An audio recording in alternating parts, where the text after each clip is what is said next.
आज़ादी का अमृत महोत्सव के उपलक्ष्य में केंद्र सरकार द्वारा चलाई जा रही विशेष माफी की योजना के तहत अमरावती जिले में नियमों व शर्तों के आधार पर कुल 25 कैदियों को उनकी सजा माफ करते हुए कल 15 अगस्त को रिहा किया जाएगा, जिनमें अमरावती सेंट्रल जेल के 19, अमरावती ओपन जेल के 5 और जिले की मोर्शी ओपन जेल के 1 ऐसे कुल 25 कैदियों का समावेश रहेगा। इन कैदियों को समाज में सम्मानित नागरिक के तौर पर जीवन व्यतीत करने का अवसर उपलब्ध कराने हेतु जेल से रिहा किए जाने का निर्णय केंद्रीय गृह मंत्रालय द्वारा लिया गया है।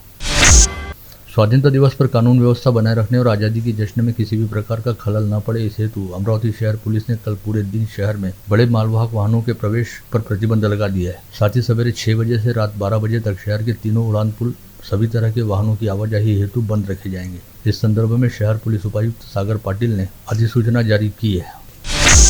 स्वाधीनता दिवस ये सभी भारतीयों के लिए अभिमान वाला दिन है। इस बार यह दिन बड़े उत्साह के साथ मनाने की अलग तैयारी दिखाई दे रही है, जिसके तहत जगह जगह पर ध्वजारोहण के साथ विविध कार्यक्रमों का आयोजन किया जाने वाला है। शहर के बाजारों में इस दिन के लिए देश प्रेम दर्शाने वाले टी शर्ट, कुर्ते, महिलाओं के लिए साड़ी, ओढ़नी, पर्स, चूड़ियां व ब्रेसलेट सहित तिरंगे झंडों व बैज बिल्लों की बिक्री की दुकानें सजी हुई दिखाई दे रही है। भाजपा की शहर इकाई द्वारा विभाजन की विभीषिका को याद करने के साथ ही अखंड भारत स्मृति दिवस के उपलक्ष्य में शाम 6 बजे राजापेट से मूक पदयात्रा निकाली गई। भाजपा शहराध्यक्ष व विधायक प्रवीण पोटे पाटिल की अध्यक्षता में निकाली गई यह पदयात्रा राजापेट से राजकमल चौक व श्याम चौक होते हुए जयस्तंभ चौक परिसर पहुंची, जहां पर देश के अमर शहीदों के साथ ही विभाजन की त्रासदी का शिकार हुए भारतीयों को श्रद्धांजलि अर्पित की गई।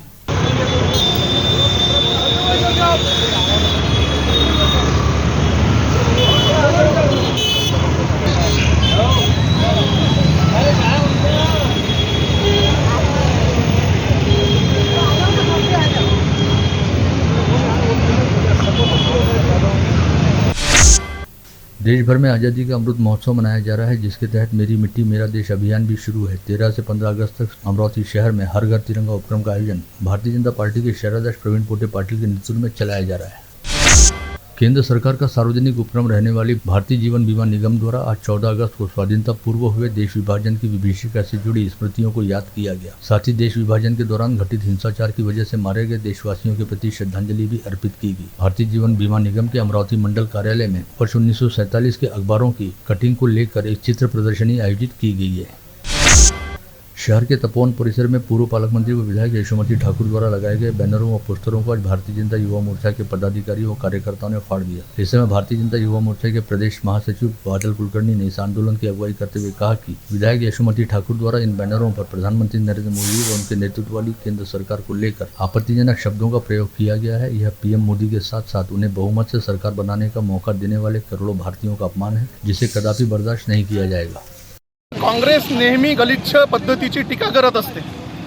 अमरावतीमध्ये आज माजी पालकमंत्री यशोमतीताई ठाकूर यांनी काही बॅनर लावलेले होते गेल्या 2 दिवसापूर्वीपासून। त्या बॅनरवर आम्हाला बॅनरबाजीची प्रसिद्धी त्यांचा अधिकार आहे, त्यांनी त्यांच्या पद्धतीने करावं, पण त्याच्यावरती एक मजकूर होता ज्यामध्ये लिहिलं होतं केंद्र सरकारच्या हुकुमशाहीच्या विरोधामध्ये। केंद्र सरकार जर हुकुमशाही असेल या देशातली तर यशोमतीताई पालकमंत्री झाल्या असत्या का, हा साधा प्रश्न आहे। आणि त्यामुळे आज हे जे प्रक्षोभक बॅनर हे या ठिकाणी जे आक्षेपार्ह बॅनर लागलेलं होतं ते भारतीय जनता युवा मोर्चाच्या वतीने आम्ही फाडून टाकलं। आगामी 21 अगस्त से जिले में सभी सरकारी विभागों की यंत्रणा एक ही जगह पर मौजूद रहेगा। दिव्यांग विभाग दिव्यांग के द्वार अभियान चलाया जा रहा है, जिसकी दिव्यांग विभाग के अध्यक्ष व अभियान के मुख्य मार्गदर्शक विधायक बच्चू कडू ने आज दोपहर जिलाधीश कार्यालय में आयोजित बैठक में तैयारियों की समीक्षा की। शहर में व्याप्त विभिन्न समस्याओं की ओर मनपा प्रशासन का ध्यान दिलाने हेतु आज शिवसेना उबाटा पार्टी के महानगर प्रमुख पराग गुर्दे के नेतृत्व में बजाव रे आंदोलन किया गया। इस आंदोलन में बड़ी संख्या में शिव सैनिकों सहित शहर के विभिन्न इलाकों के नागरिकों की अच्छी खासी भीड़भाड़ थी और आंदोलन के दौरान शिव सैनिकों व पुलिस के बीच काफी नोकझोंक भी हुई। इस आंदोलन के तहत आज सुबह राजापेट परिसर स्थित शिवसेना भवन से शिव सैनिक ढोल ताशे बजाते हुए महानगर पालिका पहुंचे, जहाँ पर महिलाओं ने कूड़ा गाड़ी चलाते हुए नगर निगम को घेरा और मनपा प्रशासन के खिलाफ जमकर नारेबाजी की गई। परंतु या डेंग्यूचा धर्मान सुरू व्हायच्या पहिले काही उपाय व्हायला पाहिजे। साधी फॉगिंग नाही मॅडम, कोणत्या प्रभागात फॉगिंग नाही मॅडम, फॉगिंग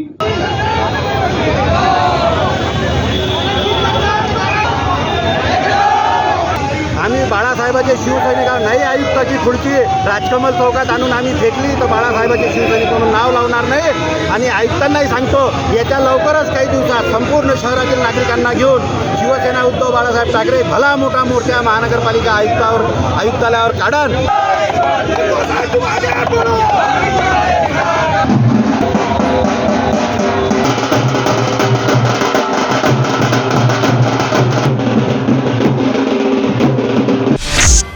मेलघाट के आदिवासी बहुल इलाकों में सड़कों की दयनीय अवस्था को देखते हुए उन्हें तत्काल दुरुस्त करने और 22 गांव में बिजली आपूर्ति शुरू करने के साथ ही एसटी बसों की फेरी और मोबाइल नेटवर्क शुरू करने की मांग को लेकर मेलघाट के सरपंच संगठन ने सेमाडोह मार्ग पर रास्ता रोको आंदोलन करने की चेतावनी दी थी, जिसके बाद क्षेत्र के विधायक राजकुमार पटेल ने आज अमरावती के सीसीएफ कार्यालय में संबंधित अधिकारियों के साथ बैठकें ली और इस समस्या के समाधान को लेकर विचार विमर्श किया। वहीं दूसरी ओर सरपंच संगठन के नेतृत्व में आज सैकड़ों ग्रामवासियों ने रास्ता रोको आंदोलन किया, जिसकी वजह से धारनी की ओर जाने वाले रास्ते का यातायात बाधित हो गया था। वहीं जिलाधीश सौरभ कटियार ने 17 अगस्त को प्रतिनिधिमंडल के साथ बैठक लेने का तहसीलदार के जरिए लिखित आश्वासन दिया, जिसके बाद आंदोलन समाप्त हुआ। धारनी और चिकलदरा के जो रोड के संदर्भ में जो बैठक बुलाई थी, वो बैठक में पिछले 1 अगस्त को जो बैठक हुई थी, वो बैठक के संदर्भ में आज 14 अगस्त को आज यहाँ पे बैठक बुलाई है। इस बैठक में सभी अधिकारी वर्गों ने एक मेलघाट के जनता के लिए रास्ता और बिजली के लिए जो सहकार्य करना था वो बिल्कुल पॉजिटिव सहकार्य किया है। उन्होंने अपना प्रस्ताव भी लेके आया है और ये प्रस्ताव को आज की जो स्थिति है, जहाँ डामरीकरण है वहाँ डामरीकरण होंगे, जहाँ खड़ीकरण है वहाँ खड़ीकरण होंगे, जहाँ सीसी रोड बना हुआ होगा और वो उखड़ गया होगा तो वहाँ पे सीसी रोड ही बनेंगे। ये परवानगी हमको ये हफ्ते के आखिरी तक, मतलब अगले सोमवार तक हमको परवानगी मिल जाएंगी रास्ते की। और रास्ते के परवानगी मिलने के बाद में 15 दिन के अंदर वो और काम के वर्क ऑर्डर मिल जाएंगे और काम शुरू हो जाएंगे। शिवसेना के जिला प्रमुख अरुण पडोले व उप जिला प्रमुख रोशन लोखंडे द्वारा जिलाधीश को ज्ञापन सौंपते हुए कहा गया कि अमरावती जिले की सिंधुजना घाट नगर परिषद में कई ठेका नियुक्त कामगार विगत अनेक वर्षों से रोजंदारी पद्धति पर काम कर रहे हैं, परंतु उन्हें न्यूनतम वेतन के नियमानुसार वेतन नहीं दिया जा रहा। साथ ही उनका पीएफ और ईएसआईसी भी सरकारी नियमानुसार नहीं भरा जा रहा, जिसकी ओर प्रशासन द्वारा त्वरित ध्यान दिए जाने की जरूरत है। जावली शहीद गांव निवासी संदीप तायडे ने अपने माता पिता व पत्नी के साथ जिलाधीश कार्यालय के सामने बेमुद्दत अनशन करना शुरू किया है। जाधव द्वारा आरोप लगाया गया है कि वो रतन इंडिया पावर कंपनी में ठेका पद्धति पर सिक्योरिटी गार्ड के तौर पर विगत 10 वर्षों से काम कर रहा है, लेकिन नई ठेकेदार कंपनी के अधिकारियों ने पुराने कर्मचारियों को प्रताड़ित करना शुरू किया, जिसके खिलाफ आवाज उठाने पर उसे काम से हटा दिया गया। अंजनगांव सुरजी में घरकुलों के निर्माण को लेकर हुई गड़बड़ी के खिलाफ चंद्रशेखर मेहरे व गौतम वानखड़े सहित 11 लोगों ने संभागीय राजस्व आयुक्त कार्यालय के समक्ष आंदोलन करना शुरू किया। साथ ही ज्ञापन सौंपते हुए बताया कि इस मामले को लेकर 11 नवंबर 2022 को तमाम दस्तावेजों और सबूतों के साथ शिकायत दर्ज कराई गई थी, लेकिन मामले में अब तक कोई कार्रवाई नहीं हुई। सरकार द्वारा आयोजित की जाने वाली सभी स्पर्धा परीक्षाओं व सीधी पद भर्ती में आवेदकों से अच्छा खासा शुल्क वसूला जाता है, जिसे तत्काल कम किया जाना चाहिए। साथ ही ऑनलाइन पद्धति से ली जाने वाली परीक्षाओं की उत्तर पुस्तिकाओं की डिजिटल कॉपी भी आवेदक परीक्षार्थियों को प्रदान की जानी चाहिए। इस आशय की मांग को लेकर भारतीय विद्यार्थी मोर्चा ने आज जिलाधीश के मार्फत राज्य के मुख्यमंत्री के नाम ज्ञापन सौंपा। चांद बाजार तहसील में संतरा के आंबिया गलन से उत्पादकों की चिंता बढ़ गई है और लाखों का संतरा खराब होने से तुरंत पंचनामा कर आर्थिक सहायता देने की मांग किसानों द्वारा की जा रही है, परंतु सरकार व प्रशासन द्वारा कोई ठोस कदम नहीं उठाए जाने से संतप्त किसानों ने आज लोक विकास संगठन के नेतृत्व में सड़क पर संतरा फेंक कर सरकार व प्रशासन का निषेध किया। आम आदमी पार्टी की महानगर इकाई द्वारा कल 15 अगस्त को भव्य तिरंगा रैली का आयोजन किया गया है, जो सुबह 10 बजे जिला उद्योग केंद्र के सामने स्थित पार्टी कार्यालय से निकलेगी। इस आशय की जानकारी आज दोपहर यहां बुलाई गई पत्रवार्ता में दी गई। कल 15 अगस्त को देश भर में स्वाधीनता दिवस बड़े हर्षोल्लास के साथ मनाया जाएगा, जिसके लिए जिलाधीश कार्यालय सहित आज़ादी का प्रतीक रहने वाले जय स्तंभ पर आकर्षक रोशनाई करते हुए शानदार जगमगाहट की गई है। राज्य सरकार ने होमगार्ड और नागरिक सुरक्षा जवानों को गुणवत्तापूर्ण सेवा के लिए 5 स्वर्ण पदक देने की घोषणा स्वाधीनता दिवस की पूर्व संध्या पर की, जिसमें अमरावती के राजेश पांडुरंग शाहकार का समावेश है। सामाजिक कामों में हमेशा अग्रसर रहने वाले सुशासरा फाउंडेशन ने शिव आश्रय बहुउद्देशीय संस्था के सहयोग से गत रोज एकवीरा देवी मंदिर के पीछे गोरक्षण संस्था के मुख्य प्रवेश द्वार पर निःशुल्क भोजन वितरण सेवा प्रदान करने के साथ ही गोरक्षण संस्था, हनुमान व्यायाम प्रसारक मंडल तथा अम्बा देवी व एकवीरा देवी मंदिर में आने वाले लोगों को आजादी के अमृत महोत्सव के उपलक्ष्य में तिरंगे झंडों का निःशुल्क वितरण करते हुए हर घर तिरंगा अभियान में हिस्सा लिया। राज्य आरक्षित पुलिस बल ग्रुप क्रमांक 9 ने मेरी मिट्टी मेरा देश अभियान अंतर्गत सोमवार की सुबह सामूहिक योग शिविर का सफल आयोजन किया, जिसमें योग प्रशिक्षक विकास मदने ने सभी को योगासन बतलाए और करवाए। सराभा के प्रताप चौक के संकेश्वर महादेव मंदिर में रविवार रात सावन मास का शिव पूजन व आराधना किए गए। यहाँ पर अमरनाथ के बाबा बर्फानी के रूप में शिवलिंग को युवा शिव भक्तों द्वारा सजाया गया था। भारतीय जनसंचार संस्थान में मराठी पत्रकारिता डिप्लोमा कोर्स की रिक्त सीटों पर प्रवेश के लिए स्पॉट एडमिशन राउंड सोमवार 21 अगस्त को आयोजित किया जाएगा, जिसके लिए छात्रों को एक प्रवेश पूर्व परीक्षा देना अनिवार्य है। प्रवेश के लिए आवेदन पत्र संत गाड़गे बाबा अमरावती विद्यापीठ परिसर स्थित IIMC के क्षेत्रीय केंद्र पर उपलब्ध है। स्वाधीनता दिवस पर तापड़िया सिटी सेंटर में एक आकर्षक चंद्रयान 3 थीम वाले सेटअप के साथ भारत की वैज्ञानिक व अंतरिक्ष उपलब्धियों का अनोखा जश्न मनाने की घोषणा की गई है। यह मॉल अंतरिक्ष अनुसंधान केंद्र संगठन द्वारा की गई उल्लेखनीय प्रगति की स्मृति में और आगामी चंद्रयान मिशन 3 का प्रदर्शन करते हुए एक ब्रह्मांडीय वंडरलैंड में बदल जाएगा।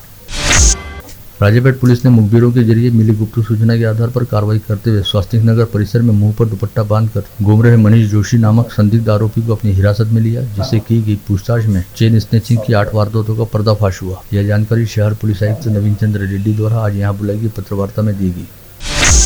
दरियापुर पुलिस थाना क्षेत्र में रहने वाले और कई आपराधिक वारदातों को गिरोह की शक्ल में अंजाम देने वाले राजीव शाह, रशीद शाह तथा पवन उर्फ बाटला सोनले के आपराधिक इतिहास को देखते हुए जिला ग्रामीण पुलिस अधीक्षक अविनाश बारगल ने एक आदेश जारी कर दोनों आरोपियों को 1 साल के लिए अमरावती जिले से तड़ीपार करने का आदेश जारी किया।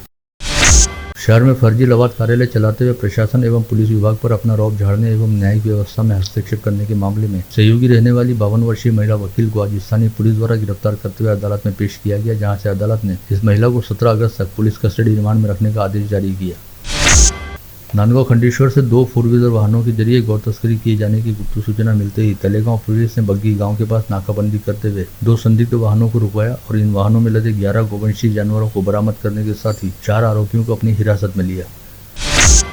विजिलैंड परिसर में कपड़े का व्यापार करने वाले अमर आहूजा नामक कपड़ा व्यवसायी पर बीती रात चांदू रेलवे रोड पर देवी पॉइंट के निकट 3 अज्ञात लोगों ने हमला करने का प्रयास किया और पहले से पुलिस में दर्ज रहने वाली एक केस को वापस नहीं लेने पर जान से मारने की धमकी दी। शिकायत मिलने पर फ्रेजरपुरा पुलिस ने मामले की जाँच करनी शुरू की है। भानखेड़ा गांव की नदी में डूबने से 8वीं कक्षा में पढ़ने वाले 13 वर्षीय बच्चे की मौत हो गई। मृतक बच्चे का नाम शौर्य राजू ढोने बताया गया है, जो शनिवार 12 अगस्त को दोपहर 12 बजे साइकिल चलाने की बात कहकर अपने घर से निकला था। अमरावती यवतमाल मार्ग पर फुपगांव फाटा के पास शिवशाही बस की टक्कर से खेत में मजदूरी के काम हेतु जा रही सुशीला मिश्राम नामक 58 वर्षीय महिला की घटनास्थल पर मौत हो गई। यह घटना रविवार की सुबह घटित हुई। मंगरूलपीर के पास मानोरा रोड पर आज दोपहर 28 वर्षीय युवक की खून से लथपथ लाश बरामद हुई, जिसकी शिनाख्त मंगरूलपीर निवासी विट्ठल इंगले के तौर पर हुई। मंगरूलपीर पुलिस मामले की जाँच कर रही है। अकोला जिले के पातुर तहसील अंतर्गत चन्नी थाना क्षेत्र के दिग्रस बुजुर्ग गांव में एक विवाहित महिला ने फांसी लगाकर आत्महत्या कर ली। यह घटना 11 अगस्त की दोपहर उजागर हुई थी। मृतक की शिनाख्त सारिका गवई के तौर पर की गई थी, जिसकी पोस्टमार्टम रिपोर्ट अब पुलिस को मिल गई है, जिसमें पता चला है कि पहले सारिका की गला दबाकर हत्या की गई, जिसके बाद आत्महत्या का दिखावा किया गया। ऐसे में पुलिस ने सारिका के पति को गिरफ्तार करते हुए 3 लोगों के खिलाफ मामला दर्ज किया। दारवा तहसील के लाटखेट थाना क्षेत्र में आने वाले मोजर शिवार में 15 दिन पहले हुई हत्या के मामले का पर्दाफाश करने में पुलिस को सफलता मिली और पुलिस ने 2 लोगों को गिरफ्तार किया। मामले की जांच जारी है। इस समय संत नगरी शेगांव में अधिक मास जारी रहने के चलते भाविक श्रद्धालुओं की काफी अधिक भीड़भाड़ है और लाखों की संख्या में भक्तगण यहां दर्शन के लिए पहुंच रहे हैं। इसी भीड़भाड़ का फायदा उठाते हुए एक महिला ने अपने नवजात बच्चे को वहीं छोड़कर फरार हो जाने का काम किया। संबंधित महिला का कृत्य CCTV कैमरे में कैद हुआ है। पुलिस मामले की जाँच कर रही है। अधिकतम बिक्री मूल्य से अधिक दरों पर बीजों की बिक्री करने तथा खाद व कीटनाशकों की बिक्री में गड़बड़ी करने के चलते जिले के 47 कृषि केंद्रों के खिलाफ कठोर कदम उठाते हुए उनके लाइसेंस रद्द कर दिए गए। साथ ही कुछ मामलों में पुलिस कार्रवाई भी की गई है। यह कार्रवाई जिला अधीक्षक कृषि अधिकारी के नेतृत्व वाले पथक द्वारा की गई। आप देख रहे थे मंडल न्यूज बुलेटिन। हमारे चैनल को लाइक करें, शेयर करें और हाँ, सब्सक्राइब करना ना भूलें। कल होगी आपसे फिर मुलाकात, तब तक के लिए धन्यवाद।